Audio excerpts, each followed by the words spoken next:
Operation Sindoor நடவடிக்கையை தொடர்ந்து அடுத்தடுத்த சந்திப்புகள் நடைபெற்று வருகின்றன. இந்த நிலையில் குடியரசுத் தலைவர் திரௌபதி முர்முவை பிரதமர் மோடி சந்தித்திருக்கிறார். விவரங்களை தொடர்ந்து ரமேஷ்குமார் வழங்கிட கேட்போம். ரமேஷ்குமார், தொடர்ந்து இந்த சந்திப்பு தொடர்பான தகவல்களை பகிர்ந்துக்கோங்க.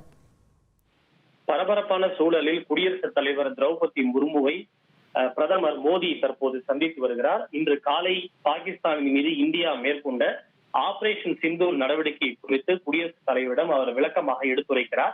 ஏனென்றால் குடியரசுத் தலைவர் நாட்டினுடைய முதல் குடிமகர், அவர்தான் முப்படைகளுக்கும் சுப்ரீம் கமாண்டர். எனவே அரசு என்ன நடவடிக்கையை எடுத்தாலும் அது குடியரசுத் தலைவருக்கு முறைப்படி தெரிவிக்கப்பட வேண்டியது புரோட்டோகால், கட்டாயம், அதுதான் விதிமுறை. அந்த அடிப்படையில் ஆபரேஷன் சிந்தூர் நடவடிக்கை குறித்து குடியரசுத் தலைவருக்கு தற்போது பிரதமர் மோடி எடுத்துரைத்து வருகிறார். ஏனென்றால் முப்படைகளுக்கும் தனித்தனியே தளபதிகள் இருந்தாலும் 3 படைகளுக்கும் முதன்மையாக தலைவராக செயல்படுபவர் குடியரசுத் தலைவர் தான்.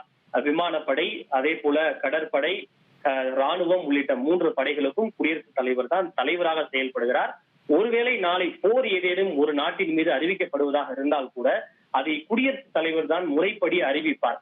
என்னதான் இந்த நடவடிக்கைகளை எடுப்பது மக்களால் தேர்ந்தெடுக்கப்பட்ட மத்திய அரசாக இருந்தாலும் ஒரு நாட்டின் மீது போர் தொடுப்பதாக இருந்தால் அதனை குடியரசுத் தலைவர் தான் தன்னுடைய உத்தரவால் அதிகாரப்பூர்வமாக அறிவிப்பார். இத்தகைய சூழலில் தான் அந்த ஆபரேஷன் சிந்தூர் நடவடிக்கைகள் குறித்தும் அடுத்ததாக இந்தியா என்ன செய்ய போகிறது என்பது குறித்தெல்லாம் குடியரசுத் தலைவருக்கு பிரதமர் என்கிற முறையில் அவர் தற்போது விளக்கமாக எடுத்துரைத்து வருகிறார். தகவல்களுக்கு நன்றி ரமேஷ்.